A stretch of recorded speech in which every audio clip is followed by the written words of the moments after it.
American Journal of Medicine has found that laughter increases secretion of catecholamines and endorphins, which in turn increases oxygenation of the blood, relaxes the arteries, speeds up the heart, decreases blood pressure, which has a positive effect on all cardiovascular and respiratory ailments, as well as overall increasing the immune system response. I'm talking about morphic resonance, and it's a hypothesis about memory in nature. The basic idea is there's a memory inherent in nature.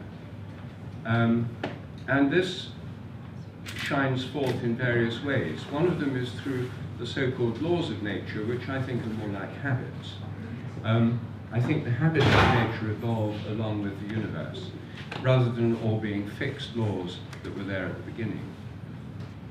The hypothesis also says that each species has a kind of collective memory, a bit like what Jung called the collective unconscious, and that each member of the species draws on the collective memory of the species and in turn contributes to it. The hypothesis also leads to a completely new interpretation of inheritance. It's not all in the genes, or even in epigenetics.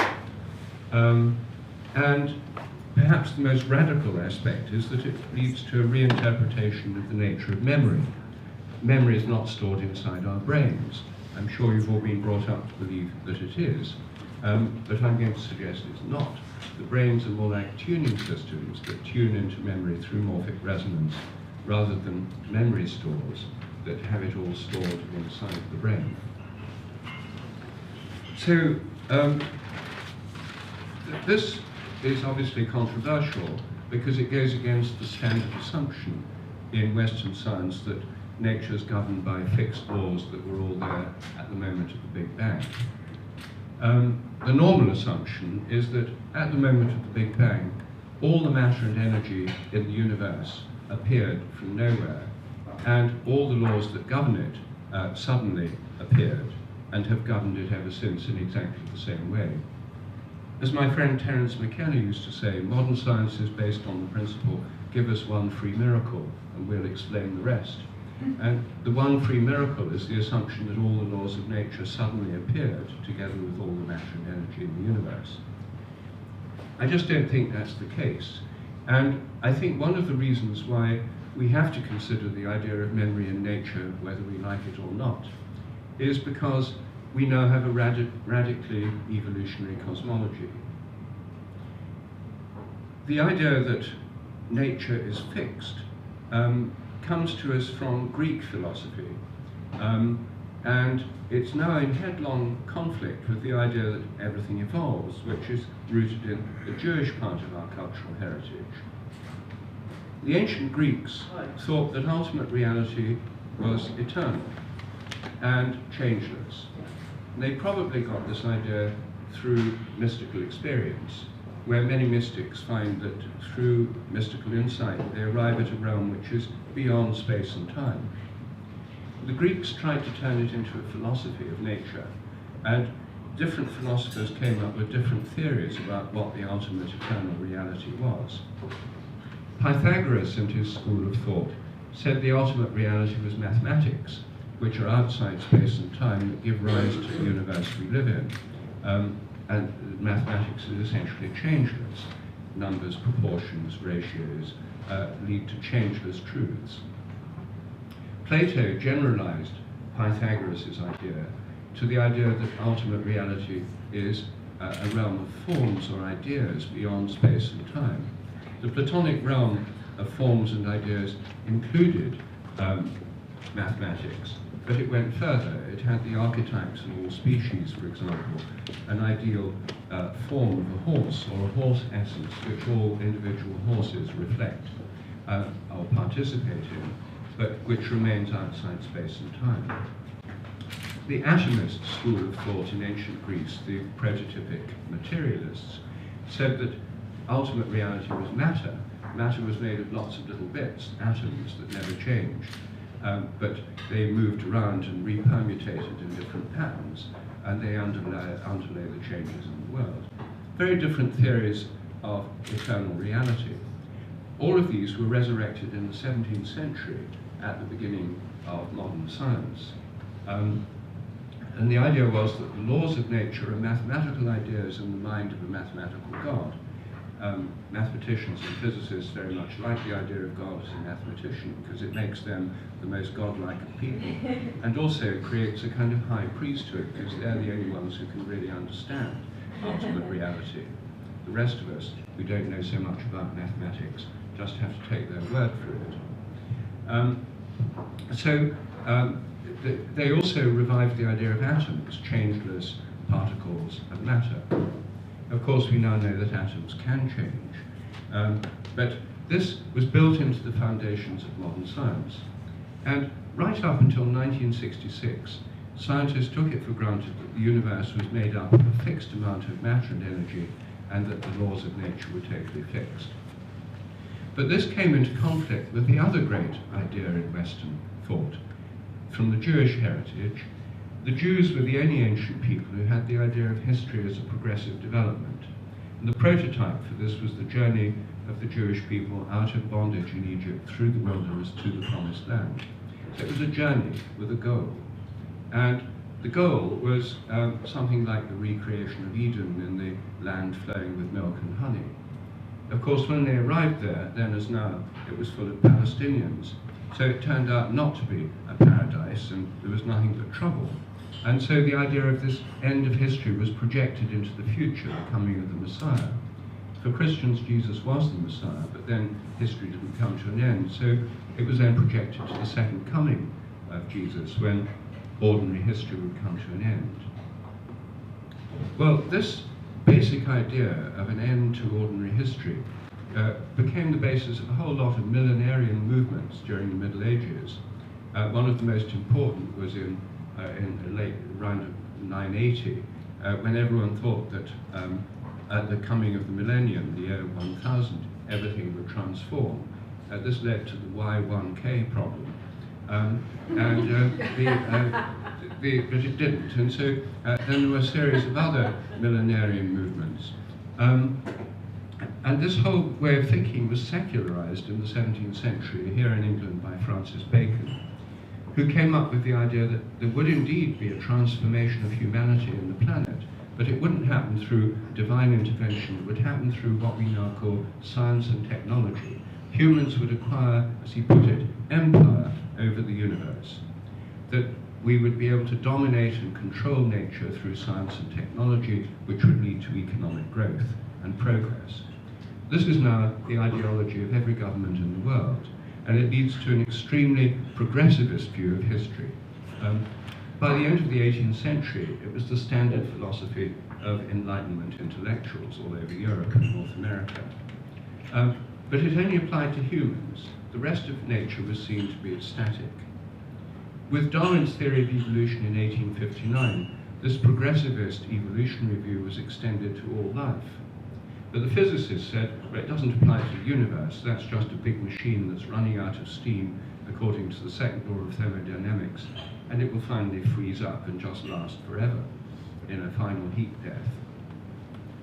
And physicists clung to the idea of an eternal universe until 1966, when the Big Bang cosmology became the orthodoxy of physics. And that says the universe began about 14 billion years ago, and it's been growing and expanding and cooling ever since, and new things have been appearing within it throughout the whole of this evolutionary process. So now the whole of reality is evolutionary, not just humans, not just life, but the whole universe. Now, if the whole universe is evolutionary, what about the laws of nature? How can we really say that all the laws of nature were there fixed at the moment of the Big Bang? It made sense when people thought the universe was eternal. But if the universe is evolutionary, why can't the laws evolve? And in fact, as soon as you think about it, you realize that the idea of laws of nature is a metaphor. It's based on the idea of human laws, and only humans have laws. They don't occur anywhere else in nature. But it's based on the idea of laws, human laws, governing nature being eternal. It's a rather shaky metaphor, very anthropocentric. I think a much better conception of the universe would be evolutionary laws, because human laws do, of course, evolve. The laws of Britain are not the same today as they were 100 years ago. But even better is the metaphor of habit, that humans have habits, animals have habits, nature has habits. I think the whole universe is governed by habits, not laws. Now, this is a very shocking idea in Western philosophy because we're so steeped in Greek assumptions. But in Eastern philosophy, in Hindu and Buddhist philosophy, the idea of a memory in nature is completely standard. I first thought of this idea of morphic resonance when I was a don in Cambridge. And it was very hard to get the idea across to my fellow scientists in Cambridge. I then worked in India. I lived there for 7 years. I worked in an agricultural institute, the International Crops Research Institute in Hyderabad. And when I discussed this with my Indian colleagues, I got a completely different reaction. What they said is, oh, there is nothing new in this idea. Ancient rishis have said it thousands of years ago. And so basically their attitude was, well, memory in nature, you know, tell us something new. That's what we've always thought. And Buddhists have something rather similar. So it's a worldview that I found no resistance at all in India to this idea. The resistance came in when I said, well, why not actually test it scientifically? And they didn't want to rock the boat of conventional science. But the idea there was a memory in nature made a lot of sense from that point of view. Anyway, this is a hypothesis, and it's a scientifically testable one. And how I formulate the idea of habit is in terms of the idea of what I call morphic resonance. The word morphic comes from the Greek word morphe, which means form or shape. And resonance is the automatic influence of a particular pattern of vibration on another pattern of vibration. We're used to it from the idea of acoustic resonance, stretched strings in a piano. If you put the sustaining pedal on and you chant into a piano, you go ooh into a piano, it will echo back ooh. There's a kind of resonance. If you chant e, it will echo back e. Different overtones resonate with different strings on the piano. We also have resonance in radio. When you tune in a particular frequency on the radio, it's a resonant phenomenon. We have resonance in magnetic spin resonance, as in fMRI machines. We have it in electron spin resonance. There's many kinds of resonance in nature. What I'm proposing is something that's similar to them in the sense it's about a pattern of vibration. Everything in nature is vibratory, even atoms and electrons. All vibrations happen in patterns. It's different in the sense that the resonance occurs across space and time and doesn't involve a transfer of energy, but rather of information. Anyway, that's the hypothesis in a nutshell. It's written up in detail in my books, The Presence of the Past and A New Science of Life. So if you want the details, you can find them there, plus material on my website, sheldrake.org. What I need to do now is just talk about some of the ways you can test this, how it can be tested scientifically. One way of testing it is with crystals. If you make a new chemical compound for the first time, and chemical companies and universities make thousands of new chemicals every year, the first time you try to crystallize it, there won't be a morphic pattern for that crystallization because it's never happened before.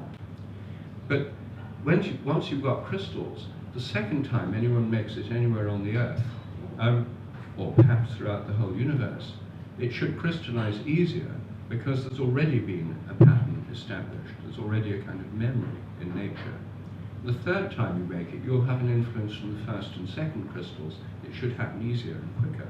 The fourth time, even quicker because of the first, second, and third lot of crystals acting at a distance across space and time, but from the past. Now, does this actually happen? The answer is yes, that it's well known to chemists that when you make new compounds, they're difficult to crystallize. They take a long time before you can get a new crystal. But once you've formed crystals in one lab, it seems to get easier everywhere else. And as time goes on, it gets easier and easier. Now, chemists don't usually explain this in terms of morphic resonance. They explain it in terms of stories or anecdotes.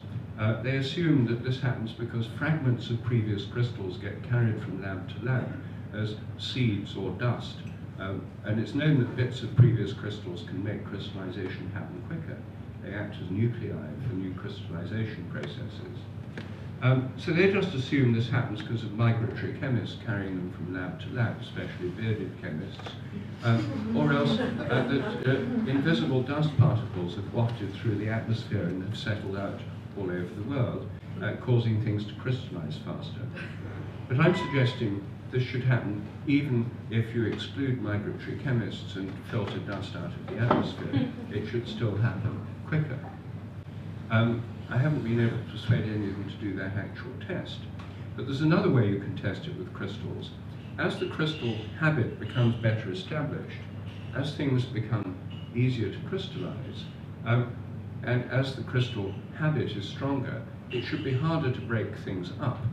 And that means you need a higher temperature to break up the crystal. The melting point should increase. So the melting points of new compounds should actually increase over time. Whereas the melting points of compounds that crystallize in nature and have done for millions of years have so much morphic resonance from the past, they behave as if they're governed by eternal laws. There's millions and millions of past crystals. You don't notice the difference with a few dozen more. There's already evidence, which I summarize in my books, that melting points of new compounds do in fact increase. These are not tiny effects. Sometimes it's 10, 15, 20 degrees centigrade. And so I think this is another way the theory is testable, and for which, through which there's already evidence. The hypothesis can be tested in biology as well, and I won't go into those details today, but again you can read about them. It can also be tested in animal behavior. The same applies to the activity of brains. Particular patterns of activity in brains and in movement, in muscle movement, in body movements, also have a morphic resonance. If you train rats to learn a new trick in London, rats all around the world should be able to learn the same trick quicker just because the rats have learned it here. And again, there's already evidence that this actually happens. Dramatic increases in rates of learning in rats in laboratories were observed in a series of experiments started at Harvard and carried on in Edinburgh and in Melbourne, Australia, showing more than about 15-fold increases in the rate of learning, enormous increases in the rate of learning. And it turned out that this was not just in rats whose parents had been trained, but in any rats of that breed. So it was something that was mysterious when it was discovered, and because it couldn't be explained, it was more or less shelved and forgotten about. So there's already evidence this happens. In the human realm, it should be getting easier to learn snowboarding, skating, skateboarding, skydiving, all these new skills that have appeared since the beginning of the 20th century. There's a whole lot of new physical and mental skills, computer programming, video game playing. All of them should be getting easier, and they are. But it's not, there's other things at work, not just morphic resonance, there's better designs, better training methods, videos on YouTube, etc. To test the hypothesis, you need to look at something where the actual tests are quantitative and haven't changed over long periods. And this applies to intelligence tests. In the 1980s, I predicted that because of morphic resonance, the average scores on intelligence tests should be getting better, not because people are getting smarter, but because the tests are getting easier because so many people have already done them. And indeed, in the 1990s, it turned out that exactly this has been happening. Average IQs have gone up in Britain, America, Germany, in fact all over the world, by about 30% since 1920. And there's no independent evidence that people are 30% smarter. I think it's just because the tests are getting easier. It was discovered by a psychologist called James Flynn. It's called the Flynn effect. And this is something which is extremely baffling to psychologists, but fits very well with morphic resonance. There's many other tests that can be done and have been done in the realm of human learning. I summarize them in the appendix to the new edition of my book, A New Science of Life. One of them I mentioned because it was an idea my older son thought of, which when he was doing GCSE with his friends, he came up to me and said, my friends and I have thought of a way of getting extra marks in our exam without doing extra work. So I thought, well, how are you going to do that? I said. And He said, by morphic resonance. And I said, well, how do you do that? He said, well, say in the physics paper there'd be 15 questions. He said, we'll do questions 14 and 15 first. Then we'll go back to 1, 2, 3, 4, etc. So we'll be about 10 minutes behind everyone else in Britain. So we'll get a boost by morphic resonance. And so I said, I think that's a really good idea. I said to him, but some of your friends must have been morphic resonance skeptics. What did they say? And he said, well, yes. He said, some of them were. They said, what if morphic resonance doesn't really happen? He said, we worked out if it doesn't really happen, we wouldn't lose anything, but if it did, we'd get extra points and extra scores. Well, they all actually did it in their exam, and they all got A stars. But they were bright anyway, so not the perfect test. It turned out a friend of mine from Cambridge was in charge of the OCR science examinations panel. And so I talked to him, and I said, look, we could turn the whole of these science exams into a giant morphic resonance experiment by having a minority of the questions put in a different order in a random sample of the paper. If people who did those later got higher scores, if they were doing those questions later in the exam. Because of course everyone does them synchronized to avoid people ringing up and telling their friends the questions. If they did them later, then got higher scores, it would be a fantastic test of morphic resonance. First he was interested, but he rang me a few days later and he said, Rupert, he said, I'm due to retire soon and I want to make sure I get a full pension. And he said, if I turn our whole school science exam system into a giant morphic resonance experiment, that's not going to happen. So unfortunately it didn't happen, but it's still a good idea, and that would be another possible test. There are many possible simple tests, but that would have cost almost nothing, just printing a few papers that examined the questions in a different order. Anyway, it's a testable hypothesis. There's already quite a lot of evidence that supports it. And so what I want to do now is to discuss some of the implications. One of them is in the realm of heredity. We've all been brought up to believe that heredity is coded in the genes. So many people use the words hereditary and genetic as if they're synonyms, as if everything you inherit is somehow inherited in the chemical genes, or possibly in epigenetic modifications of the genes. Well, I've always thought that genes are overrated, and when in the 1980s I went around saying genes are overrated, most people thought I was joking. But I was quite sincere, because what genes do is code for the sequence of amino acids in proteins. We know what they do. They enable the body to make certain proteins, but they don't code for the shape of your nose or the shape of your arms or the instinctive web-spinning behavior of a spider or the migratory behavior of a cuckoo. These things are not proteins. They're things that are a very much higher level of organization, and there's no simple one-to-one relationship between proteins and these characteristics. Where genetics works best is where there's a simple relationship with the gene to a single protein. For example, sickle cell anemia. If you have a defective hemoglobin molecule because of a defect in the hemoglobin gene, then you have sickle cell anemia. In cystic fibrosis, a single gene mutation will give this hereditary disease. But for most of our inheritance, there's no such simple relationship at all. And I think most of the inheritance of form, instinct, and behavior works by morphic resonance, not by genes. Well, this was actually put to the test. The Human Genome Project was initiated in the 1980s, and it was initiated partly because biologists suffered from, then as now, from physics envy. They were very envious of physicists who had very big projects like Star Wars and giant colliders and atom smashers and hydrogen bombs and things, whereas biology was a kind of cottage industry. And they didn't have multi-billion-dollar programs, so they wanted to think of something that could make biology have what they called big science. But they had to have an idea that was simple enough to explain to President Reagan. And so they came up with the Human Genome Project. that we can read the book of life as it's written in our genes, and this will be a historic accomplishment, and the whole of human nature will be revealed at the genetic level. That was the promise, and people said it will lead to individualized medicine, it will lead to a whole new kinds of biotechnology and so on. They got billions of dollars in funding. There were two genome projects, the public one and the private one, run by a firm called Cellular Genomics, which was run by a highly competitive alpha male type scientist called Craig Venter. And he saw this as a competition to beat the human project by the public genome project by the private one. In fact, they both sequenced the genome around the same time, in the year 2000.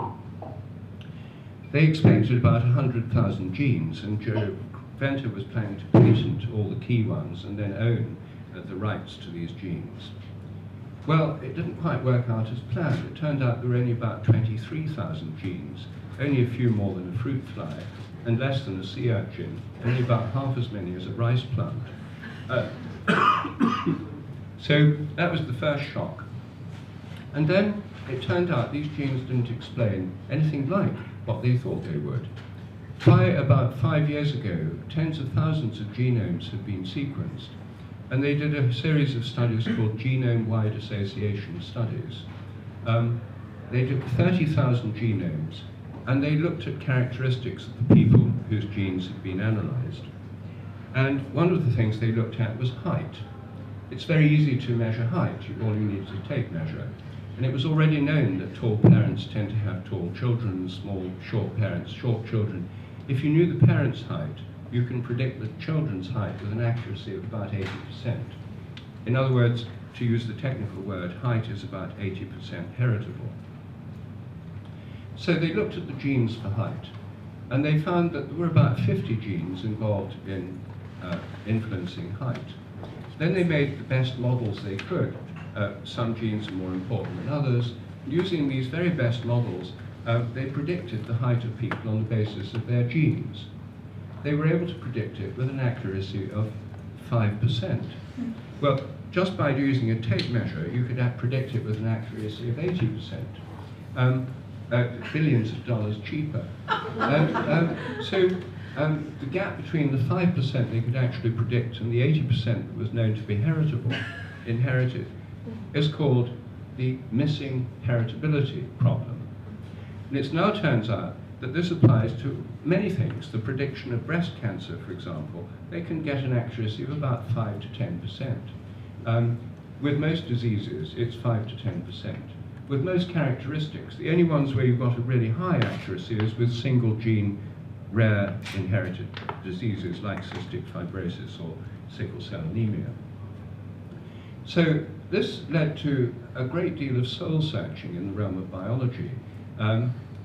Steve Jones, the geneticist at University College, said, well, if the genes aren't explaining inheritance, then what does? Then some people thought the whole thing had been saved by epigenetics. Those of you who studied biology, well, not many people here studied biology in the 20th century, but until about the year 2000, the biggest taboo in biology was the inheritance of acquired characters. You can't inherit what parents learn or acquire. You can only inherit the genes that they inherited. So there was Lamarckian inheritance, or the inheritance of acquired characters, was a massive taboo in biology. And people who advocated it were usually drummed out of their positions, and it was a serious heresy, persecuted quite mercilessly in the West. In the Soviet Union, on the other hand, it was the orthodoxy, and Mendelian geneticists were persecuted mercilessly, so that made it even more polarized and difficult. However, since the year 2000, the inheritance of acquired characteristics is really back in fashion in a big way. It's been rebranded epigenetic inheritance, and it's now one of the hot topics within biological research. People are now doing experiments that would have been unthinkable a few years ago. For example, there was an experiment on the inheritance of fear in rats, a paper published in Nature, the most prestigious of all scientific journals. It was called Inheriting the Fears of Fathers. Male rats were made afraid of the smell of a synthetic chemical called acetophenone, smells a bit like cherries. Whenever they smelt it, they were given an electric shock. It was one of those classic old-style conditioning type experiments. So after a few times, whenever they smelt acetophenone, they were paralyzed with fear. They then took sperm from these male mice, inseminated female mice, so the mothers never met these fathers, and looked at their children and grandchildren. And their children and grandchildren were paralyzed with fear when they smelt acetophenone. They'd inherited this fear from their fathers in a way that couldn't possibly be explained by genetic mutations, as in neo-Darwinism, but which could be an epigenetic effect. It was clearly an inheritance that wasn't to do with changing the genes. It could have been due to changing the way the genes are expressed, but even then it's a big stretch, because how could learning to avoid this spell actually affect the epigenetics, the packaging of the genes in the sperm of the mice? There's no known mechanism whereby that could happen. Morphic resonance would provide a much easier explanation for this kind of result. Right now, within biology, people are doing experiments of this kind, coming up with really surprising hereditary effects. And they get permission to do that. They wouldn't have permission to do it if it was morphic resonance, which is still treated as heretical.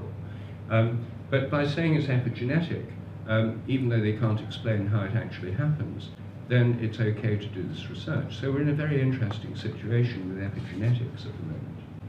Some people think that epigenetics will explain the missing heritability problem. Well, epigenetic gene modifications may explain some of it, but certainly not all of it. And I think it's morphic resonance is largely what's responsible for this unexplained inheritance. One of the reasons that people thought that genes were exceptionally important in inheritance was through studies on identical twins separated soon after birth. As you all know, there's been a long-standing debate going back at least 200 years about the relative importance of nature and nurture, genes and environment. On the whole, people on the right of the political spectrum prefer the idea of genes or nature because it means people are born unequal and there's not much you can do about it. But people on the left of the political spectrum like the idea that genes don't code for as much as as the environment. So if you can reform education and social institutions, you can improve human nature and overcome these genetic problems if human nature is malleable through the environment. So studies on identical twins separated soon after birth became the key line of research for this. Because they have identical genes, being identical twins, and different environments, because they're adopted by different families, this provides a good way of looking for the relative importance of nature and nurture. It turns out that identical twins raised in quite separate families who've never met each other are extraordinarily similar in many ways that no one expected. For example, calling their children by the same names in some cases, things you would never expect to be inside genes. The result of these identical twin studies have led to people saying, well, look, there's a very high degree of genetic determinism. And this is the edifice on which selfish gene theory, sociobiology is built. The idea that there's a very high level of genetic determinism. And this is now the orthodoxy of biology, of neo-Darwinism, and so on. But you see, there's another possible explanation. If identical twins are similar, which they are, then even if they're separated at birth, they'll resonate with each other by morphic resonance, which depends on similarity. They're more similar than any other people to each other, so they'll influence each other continuously as they develop in life, and all sorts of things they learn or acquire will become easier for the other one to learn or acquire, or habits they have. And so the similarities could largely reflect morphic resonance rather than genes. But that's not something that's ever taken into account in these debates. It's either genes or environment. And the fact they're so similar, for most people, proves it must be largely genes. That's why the missing heritability problem was such an enormous shock. And it's provoked a kind of crisis. Some people in biology say we must have missed something out, which I'm sure they have. Others say, well, it's just because we haven't looked at enough minor modifier genes, and just give us another $10 billion and a few more years, and 10, 20 more years, and we'll figure this one out. That's the majority approach. But it's very much an open question now. I discuss this in detail in my book, The Science Delusion, if any of you want further references on this. So, if morphic resonance depends on similarity, as I'm suggesting it does, then you can ask another question. Who in the past was most similar to me? And if you think about it, the person in the past who was most similar to you is you. We're most similar to ourselves in the past, and therefore the most specific resonance working upon us from the past is from our own past. We have some resonance less specific from people who are similar to us in the past, members of our family, people who are similar in inheritance and in culture and environment, and ultimately to all human beings, but there's difference of degrees of similarity. Jung's idea of the collective unconscious is of a human unconscious on which we draw. We draw more on that which is people more similar to us, less on those that are less similar. But the most similar of all is yourself. And I think that our ordinary memory depends on morphic resonance, that collective memory and individual memory are different in degree, not in kind. So I think that the memories you have of where you went for your holidays this year, things that happened as a child, and so on, are not all stored inside your brain. The conventional view is that somewhere they're inside your head in modified nerve endings or phosphorylated proteins.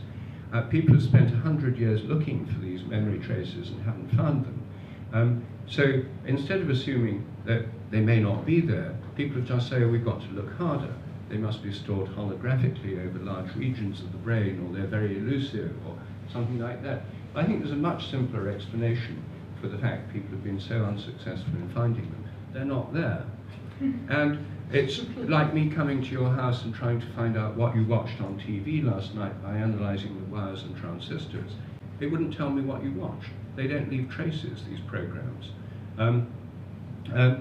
So I think our brains are more like TV receivers tuning in by morphic resonance to the past than like video recorders or solid disk recorders, storing it all in a physical form inside the brain. There's good evidence that there are specific changes in brains while memories are being laid down from optogenetic methods and other sophisticated modern techniques, and specific changes when memories are being retrieved. But in between, they just disappear. So I think what's happening is that when they're laid down, there's a pattern of activity, and when they're retrieved, there's a resonance with that pattern of activity, but in between, they're not inside the brain. Now, this has a lot of implications. Many of these ideas have implications in philosophy and in the realm of religion as well. For example, if memories are all stored inside your brain, then when you die, all your memories will be wiped out because your brain decays, and if they're all in the brain, total wipeout of every memory. But all religions presuppose that something of us survives the death of the body and is carried over in some non-material form.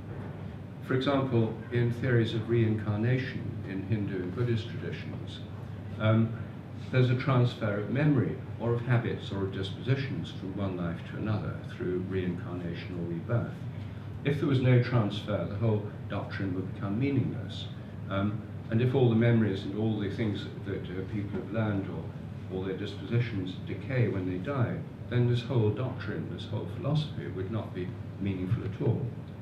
In theories of survival, as spirits or in an ancestral realm, again, there has to be some kind of memory.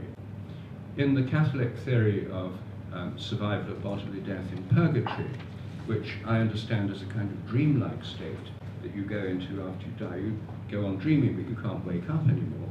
The kinds of dreams you have depend on the kind of person you are, your beliefs, expectations, hopes, fears, and so on. Again, those presuppose memories.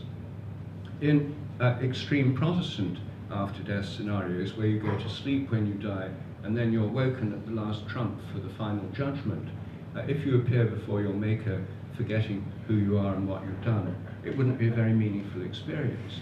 So all of these hypotheses of life after death presuppose the survival of memory.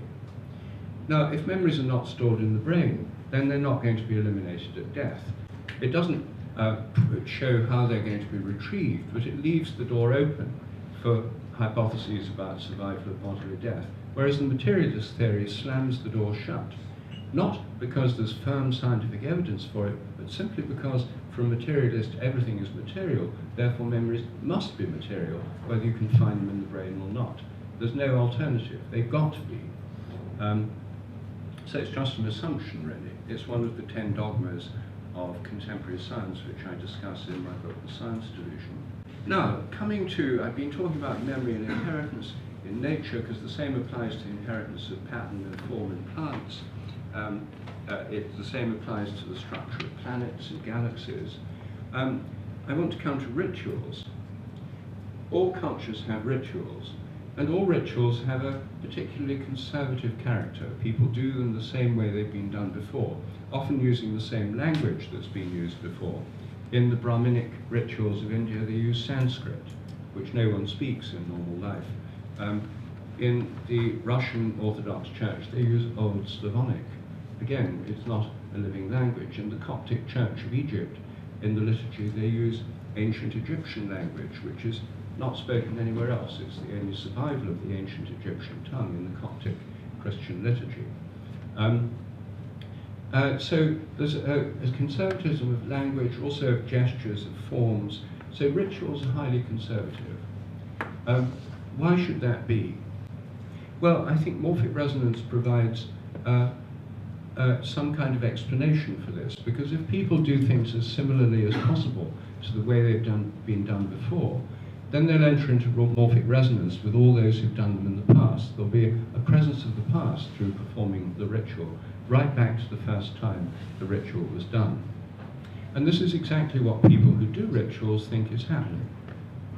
For example, the Passover ritual, the Jewish Passover ritual, involves reenacting every year at Passover the Passover dinner of the Jewish people just before they left Egypt to start on the journey through the wilderness to the Promised Land. It involved killing a lamb, smearing the blood of the lamb on the lintel of the house, to avoid this plague on the rest of Egypt, which killed the firstborn of people and their cattle as well.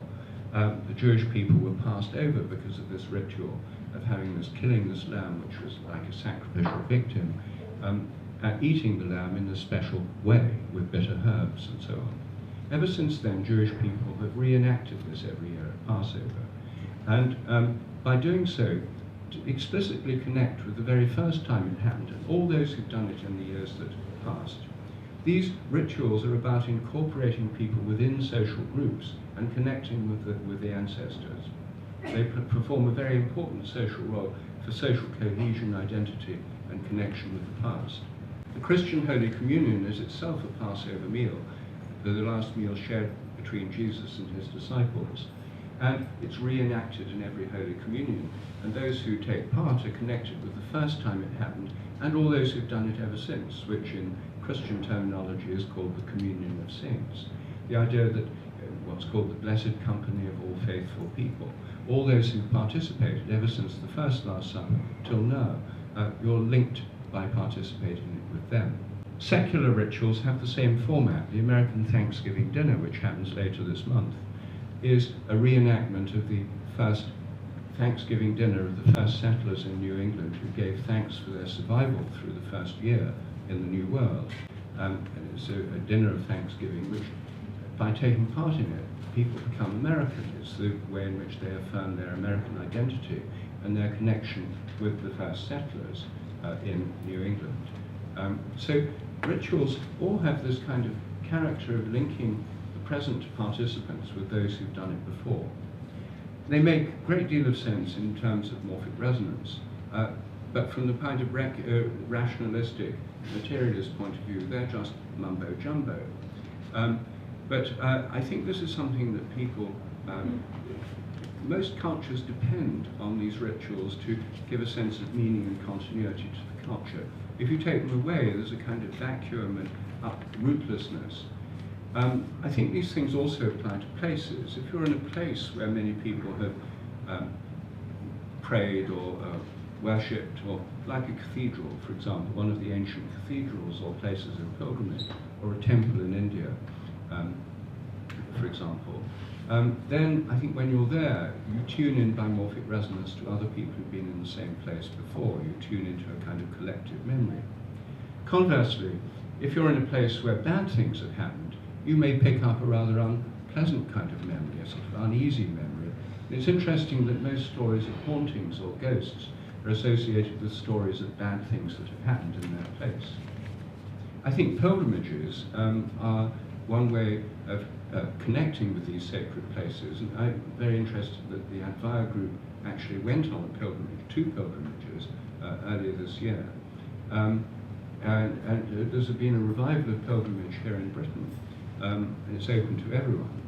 Connecting to these ancient sacred places is a marvelous way of connecting to the history of the place and being present in nature, being present to the environment, and being present to other people, because when you're on a pilgrim, all distinctions of social status and rank are abolished. I know that Guy, who's here today, who leads some of these pilgrimages, has been doing them with people from all walks and backgrounds, including some in this room, but also with the Duke and Duchess of Norfolk, for example. So they too have been pilgrims this year, walking just like ordinary people, anonymously, through the countryside. It's a marvelous way of reconnecting. So there are many other ways in which, many other implications of morphic resonance, but it's basically a theory of habit in nature. It explains why things remain the same, why things continue, why there are influences across time stabilizing things. It doesn't explain creativity, because creative things are not the same as what's happened before, by definition. I think evolution involves an interplay between habit and creativity, as our own lives do. We can think of all sorts of new ideas when animals or plants mutate or produce new varieties. Not all of them are successful, not all our new ideas are good ideas. There's a natural selection that selects some rather than others. And the ones that pass natural selection, the ones that are selected for by natural selection, are repeated. They repeated more and more often, they become more habitual. So I think there's an interplay of habit and creativity within the evolutionary process. And in terms of innovations, cultural innovations, morphic resonance, on the one hand, it might seem pessimistic, old habits die hard. On the other hand, is optimistic, new patterns or innovations can spread quicker than they might otherwise. So it has a mixed message in terms of human affairs.